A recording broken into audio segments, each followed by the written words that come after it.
Doctor জীবন চৌধুরী এমন একটা জীবন মহল তৈরি করেছেন। এই আমরা দুনিয়া দেশে বিদেশে ঘুরে না বেড়ে আমরা এখানে সব কিছু আমরা দেখতে পাই। যে জিনিসটা আমরা দেখতে কখনো চাই না সেই জিনিসটা আজকে আমরা এইখানেই দেখতে পাই। সেই জিনিসটা হলো এই ভিতরে জীবন মহলের ভিতরে বিভিন্ন গাছপালা পশু পাখি বিভিন্ন সৃষ্টি করে রেখেছেন। একমাত্র মানুষকে শুধু দেখার জন্য, নিদর্শন দেখার জন্য এই কাজটি করেছেন। এবং আজকে এই জীবন চৌধুরীর বিপক্ষে যারা প্রতিবাদ করেছে তারা আজকে কি কারণে প্রতিবাদ করেছে, তার বিরুদ্ধে মিথ্যা অপবাদ, মিথ্যা কথা ছড়িয়ে তার বিপক্ষে দাঁড়িয়ে কথা বলে একটাই কারণ, সেটি হলো তারা সে নির্বাচন করবে। তার প্রতিপক্ষ যারা নির্বাচন করতে আসে তার প্রতিদ্বন্দ্বে তিনি নির্বাচন করবে। উনি তো কোনো দল করে না, উনি তো কোনো দলের সঙ্গে সংযুক্ত নাই, সে কোনো দলের কোনো আশ্রয় নেয় নাই, সে কোনো দলের পক্ষে যায় নাই, সে কোনো দলের পক্ষে কথা বলে নাই, কিন্তু সে স্বতন্ত্র পক্ষে সে নির্বাচন করবে। সে নির্বাচন করবে কেন?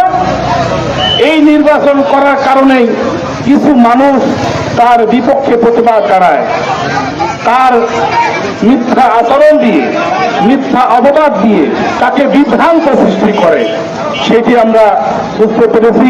আমি আপনাদেরকে বোঝার চেষ্টা এটাই করতেছি যে আসলে এই জীবন মহলের ভিতরে যে একটা বিনোদন, যে একটা মানুষকে শান্তিময় আনে, সেই জিনিসটা হলো এই জীবন মহলের ভিতরে অনেক কিছু দেখার আছে। তার মধ্যে আরো কিছু আছে যিনি আল্লাহ তাআলার পক্ষ থেকে উনি একটা কথা আমাদের সামনে কথা উল্লেখ করেছেন। যে কথাটি হলো যে আল্লাহ যদি আমাকে দেয় তাহলে আমি কেন মানুষের পিছনে সেবায় নিয়োজিত হব না। আমি তো কারো কাছে 2 টাকা চাই না, 1 টিকে চাই না, কারো কাছে হাজার হাজার লক্ষ লক্ষ টাকা চাই না, কাউকে বলি না যে আমার জীবন মহলে আসে দান করো। উনি একটা জীবন মহল, একটা বিনোদন দেওয়ার জন্য একটা তৈরি করেছেন। এখানে বিভিন্ন জিনিস দেখা যায়, যেখানে কোনো খারাপ কাজের কোনো আশঙ্কা নেই। এই পার্কটা শুধু একমাত্র জীবন মহলটা তৈরি করেছে একটা পরিবার, একটা সুন্দর ফ্যামিলি আসে সেখানে ঘোরাফেরা করবে, কিছু দেখবে, কিছু দেখে আনন্দ পাবে, উপভোগ করবে। এই কারণেই তার নিয়ত হলো এটাই, তার আশা হলো এটাই। এবং দেখেন তার পাশাপাশি এই জীবন মহলের ভিতরে একটি মসজিদ তৈরি করেছেন, একটি মাদ্রাসা তৈরি করতেছেন, একটা দরবার তৈরি করছেন। আমরা তো এই দরবারের মধ্যে ডক্টর জীবন চৌধুরী উনি তো বলেননি যে আমি দরবার শরীফ তৈরি করেছি, যেই মসজিদখানা তৈরি করেছি, যেই মাদ্রাসাটি তৈরি করেছি। আপনারা এই মাদ্রাসায় আসুন, পড়ুন, হাদিস কোরআনের উপর রিসার্চ করুন এবং আল্লাহ পাকের কদমে সিজদা করুন। উনি তো বলে নাই আমি ডক্টর, আমি গুরুজি, আমি ডক্টর জীবন চৌধুরী, আমার পায়ে এসে সিজদা করো, আমাকে সিজদা করো। উনি তো এটা বলেনি। উনি তো শরীয়ত বিরোধী কোনো কথা বলেনি। উনি তো শরীয়তের কোনো বিরুদ্ধে কোনো জিনিস করে না। উনি তো শরীয়তের বিধান নিয়ে চলাফেরা করে। উনি তো কোরআন সুন্দর ভরা কথা বলে। যদি আমরা তার কোরআন ও হাদিসের বাইরে কোনো কথা বলে তাহলে আমরা যে আলেম সমাজ রয়েছি আমরা তাকে ভুল ধরিয়ে দেব। এমন কিছু নয় যে তার প্রতিবাদ করব। যদি তার প্রতিবাদ করতেই হয় তাহলে তার প্রমাণ ভাবে করতে হবে। এবং কি যে কোরআন হাদিসের বিরুদ্ধে সেটির কথা বলে, কোরআন হাদিসের বিরুদ্ধে যদি কোনো অন্যায় অশ্লীল কথা বলে, যদি কোরআনের বিপক্ষে কথা বলে, হাদিসের বিপক্ষে কথা বলে, আমার রসুলের পক্ষে বিপক্ষে কোনো কথা বলে, তার প্রতিবাদ আমরা আলেম সমাজ অবশ্যই করব এবং প্রতিবাদ করব।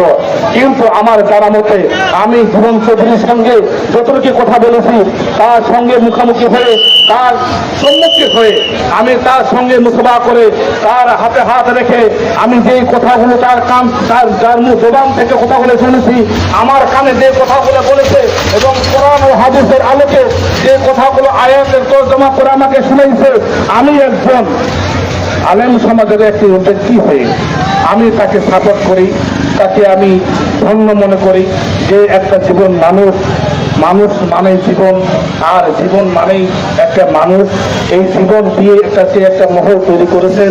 এই জন্যই আমি চাচ্ছি এই জীবন চৌধুরীর বিপক্ষে যারা কথা বলে আমি মনে করি তারা মিথ্যা বলে, এবং কি জীবন চৌধুরীর বিপরীত যারা প্রতিবাদ জানায়, যারা প্রতিবাদ করে আমি মনে করি তারা অন্যায় করে। আমি বলতে চাই আজকের পর থেকে যারা জীবন চৌধুরীকে ভুল বুঝবে, ভুল পথের কথা বলবে, আমি মনে করি তারা ঠিক করবে না।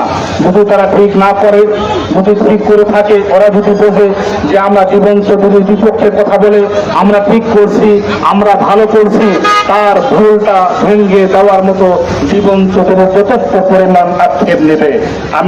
আমরা সকলেই আমরা জীবন চৌধুরীর পক্ষে আসবো, জীবন চৌধুরীর কথা জীবন চৌধুরীর সম্পর্কে আমরা জানবো।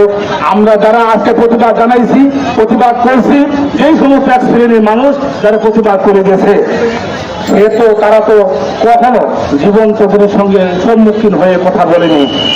তিনারা তো কখনো তার দরবার শরীফে আসেনি, তার দরবার শরীফে কখনো ভুল বুঝাবুঝির সম্পর্কে তো তারা কখনো জানেনি। তারা না জেনে কেন তার প্রতিবাদ জানাইলো? তারা না জেনে না শুনে কেন তার বিপক্ষে কথা বলতে গেল? আমি তার পক্ষ থেকে এই ব্যক্তি আমি আপনাদের সামনে এই কথাটুকু বলতে চাই। আসলে ওনার জীবন মহলের ভিতরে যে দরবার তৈরি করেছেন এটা দরগাহ না, উনি দরগাহ তৈরি করে নাই, এটা দরবার শরীফ তৈরি করেছেন। এইখানে ইবাদত বন্দেগী জিকির আজগার করবেন। এই জন্য আমরা সকলেই তার দরবার শরীফে আসবো এবং তার সম্পর্কে জানবো, তার সম্পর্কে আমরা বুঝবো। আসলে কোরআন ও হাদিসের বাইরে তিনি যদি কোনো কথা বলেন তাহলে তাকে আমরা অবগত করব।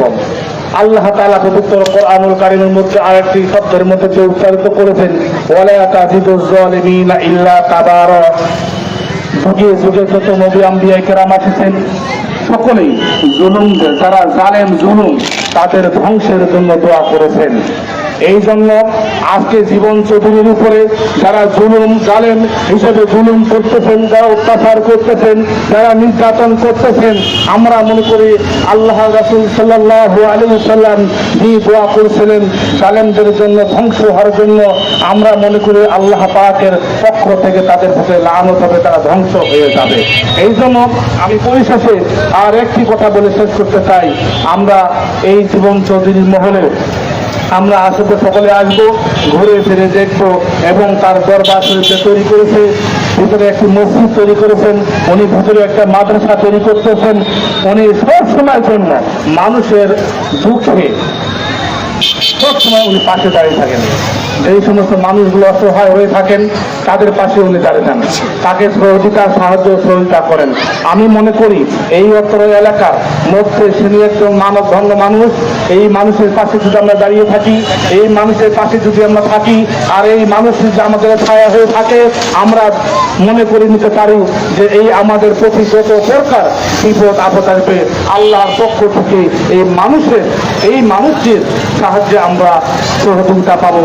এই মানুষের পক্ষ থেকে আমরা অনেক হেল্প, আমরা অনেক আল্লাহ পাকের নিয়ামত আমরা গুজার করতে পারবো।